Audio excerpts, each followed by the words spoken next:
Hello, Rachel. It's very nice to meet you. I just want to introduce you to the audience and first say a little bit about what this video is going to be about. I work with women entrepreneurs who are returning to work during and after cancer, and their stories are very inspiring. And what I want to do is give them a chance to talk about their choices and to amplify their voices. So welcome to this video, Rachel Bartholomew of High Ivy Health. Yes. Hi, how are you? Good, good. So we'll start out by asking you a little bit about your professional life uh, Yeah. at the point where, your experience changed and what went on from there. So start wherever you'd like to start. Okay. Yeah, so it's been an interesting road for me. I was actually working running Wilfrid Laurier University's incubator at the time. I was doing that for about a year, and I had a company previous to that I exited, and I said, I was going to go back to work and take some time away from the riskiness of starting a company, and did that for a year. And I was like, okay, what's next? And 2 weeks after I left that job, I got my cancer diagnosis. So, you know, obviously sweeps you off your feet. I was like, I guess this is what I'm going to be doing for the rest of my time. Mm-hmm. And so I stopped everything dead in my tracks and decided to just focus on my health. Mm-hmm. And through my process of getting a diagnosis, going through surgery, and then going through radiation, I was on bed rest, and I had connected with these Facebook group of women.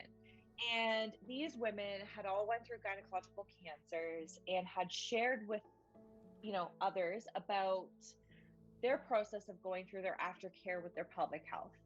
And I was no stranger to pelvic health. I actually had some issues 11 years sooner than this. And the innovations had not changed, products hadn't changed. Everything was kind of the same. And I was like, hey, there's no innovation going on in this space. So I dug in a little bit, did some research. I started my radiation treatments, and I had a concept of what I thought my potential product could be.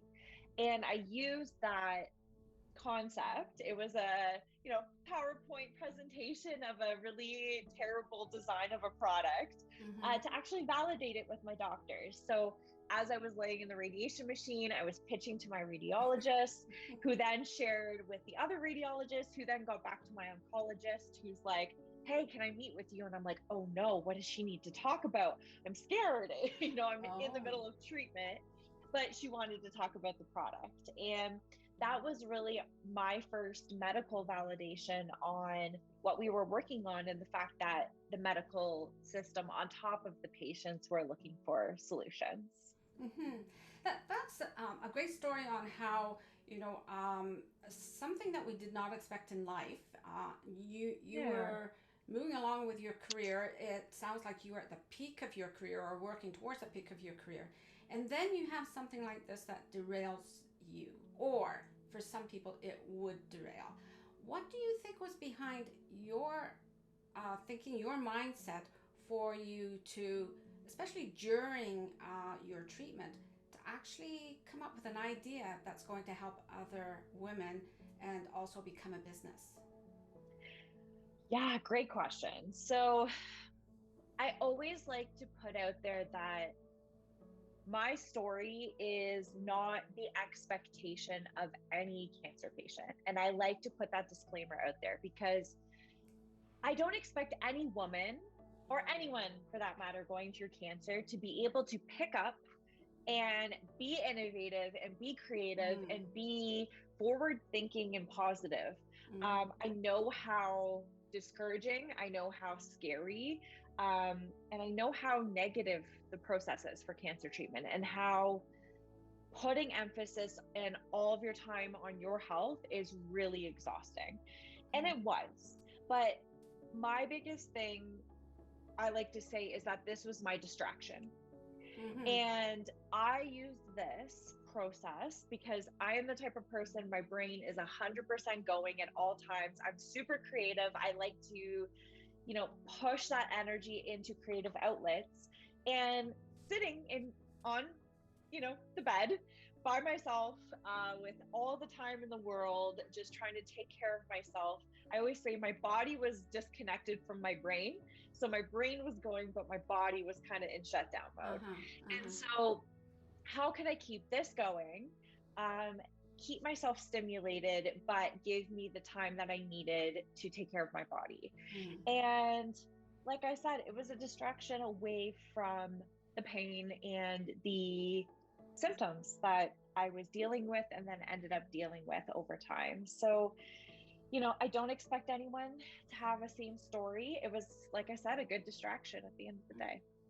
Was there a point where you realized that this is not a distraction, this is my passion?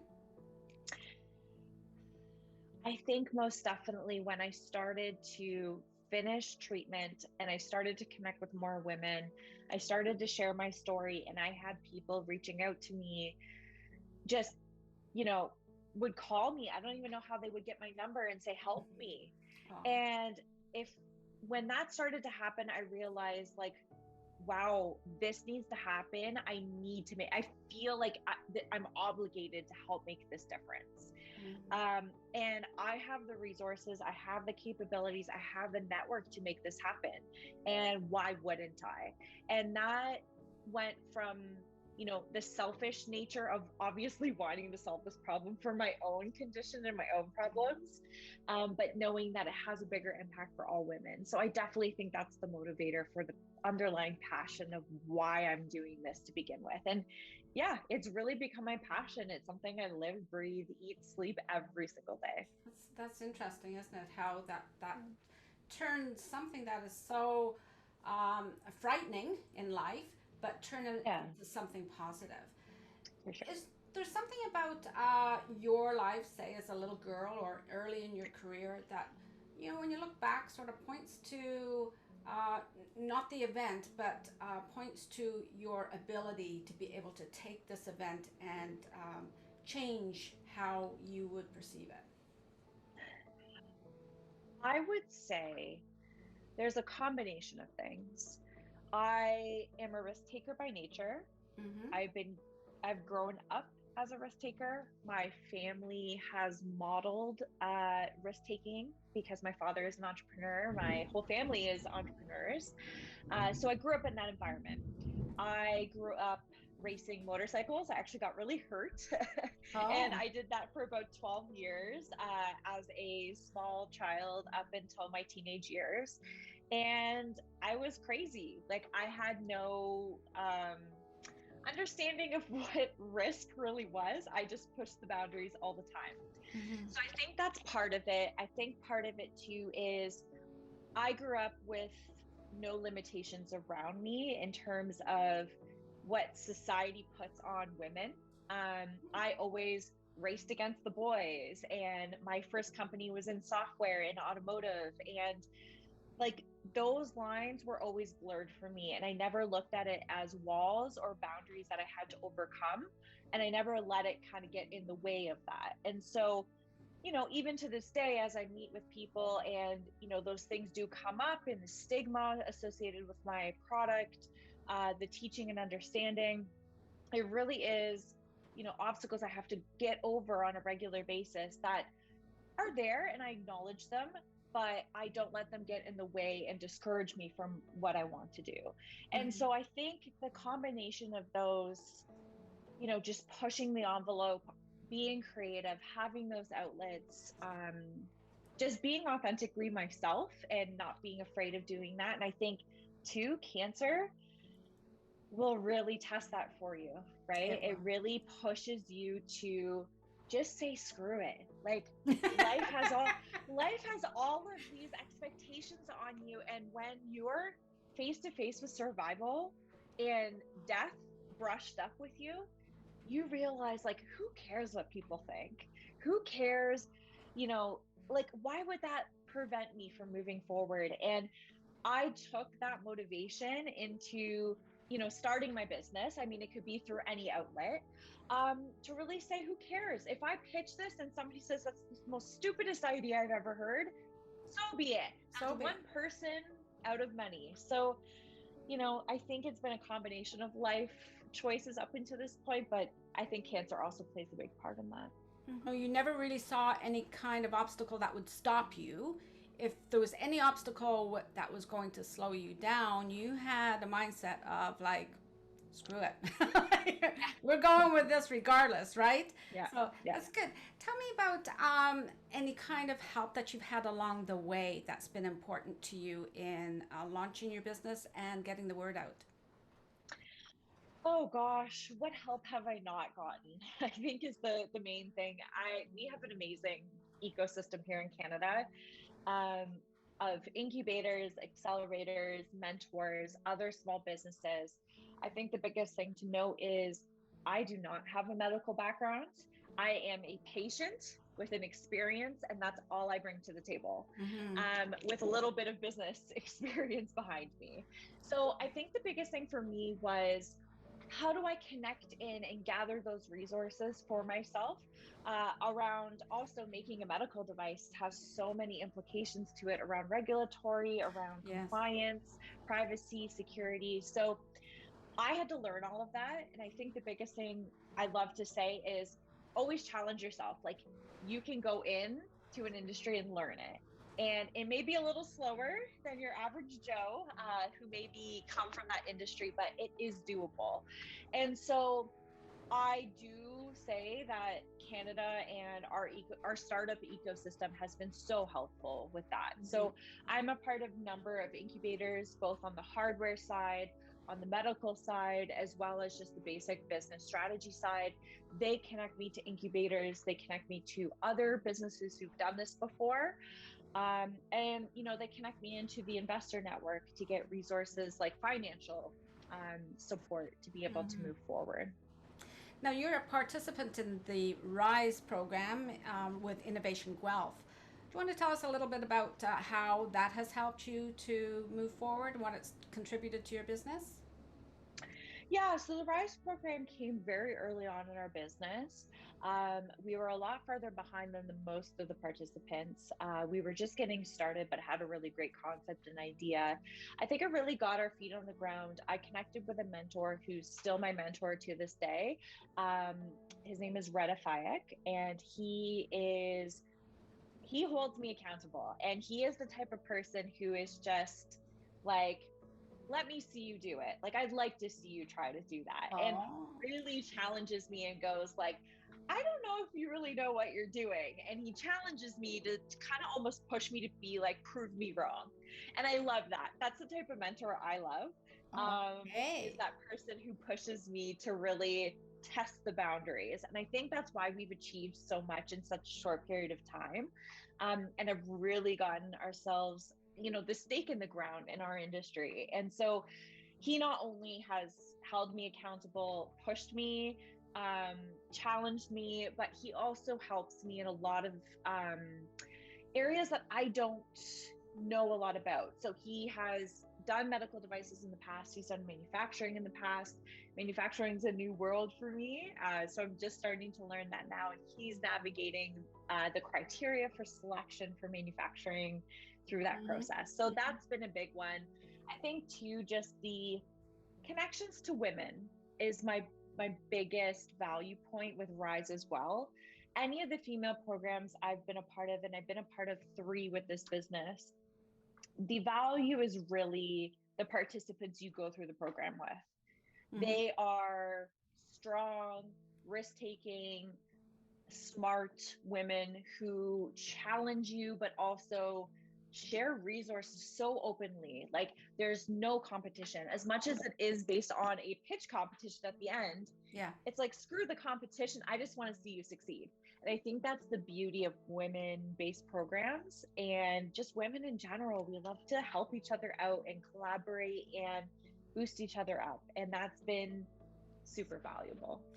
Well, thank you for sharing that, because that is really important, that other women do recognize that their female friends or their women networks are there to help them. and they are very strong. No matter what other resources are presented to us, that network of women is really important, and they will lift you up. There are some myths that they don't, but they definitely do, especially other women entrepreneurs. And okay, so in sharing, what would you share as your wisdom about starting a business, being a woman entrepreneur? Whew. Okay, so some of my tidbits that I normally share as my bits of wisdom through my failures, and I'll be honest, they come out of failure and Mm-hmm. trying to correct it. And so my biggest thing is get out of the door and talk to people. Mm-hmm. That is the biggest one. I was so fearful with my first business and sharing my idea openly and getting feedback. Mm-hmm. Um, this time around with High Ivy was I just went out and talked to everybody who could listen to me. And part of it was, at the point with cancer, I was like, screw it. I don't care what they have to say. They have a viewpoint. Either it's going to be good or bad. The bad is almost as good as the good feedback because you actually are getting a viewpoint that you maybe not have considered. Mm-hmm. So that's my biggest one. Get good mentors around you and support systems, people who are going to challenge you, not just give you what you need to hear. Obviously, you need the people who are going to boost you up as well, because there are a lot of negatives in, the 10 negatives and the one positive that you get in your operations of your business, especially in startup, is really hard to stay motivated sometimes. So having those people who can boost you up, but also the people who can hold you accountable and always have that next step and ask why. Get a good team around you. I always say set up the legal stuff as soon as possible. I did it, and even then I failed twice now. And we had to go back and clean up some messes, unfortunately, when we went to go fundraise. And just always know that your business is going to change and adapt over time. You're going to go through pivots, you're going to go through multiple changes, and it's all part of the learning process. So those are my main ones. And then as a business owner with cancer, my biggest thing is take care of yourself. I do a terrible job at it. And I'll be honest with you, I need to do a better job, and I'm conscious of it, but COVID has been helpful in the way that you can go and take a nap in between sessions, and you can feed yourself, and it's readily available at the fridge right down the hallway. So just know that if you need a break, you take a break. And especially as someone who's dealing with healing and just challenges after cancer, you need to give yourself the time to rebound. Well, and rebound is not a month. Rebound is years. Yeah. So yes. It takes a while. It continues, doesn't it? So that was a good way to address. I was going to ask you, when you had doubt about yourself, how did you pull yourself out of that? What wisdom would you share with another woman that at times she's going to have some doubt about what she's doing, whether she is going back to work after cancer, whether she decides she's not going back to work after cancer, or if she decides she's going to take a passion and she's going to evolve it into a business. So you obviously had some times of doubt, but how would you describe your rebound out of that doubt? Oh, so risk taking a jump.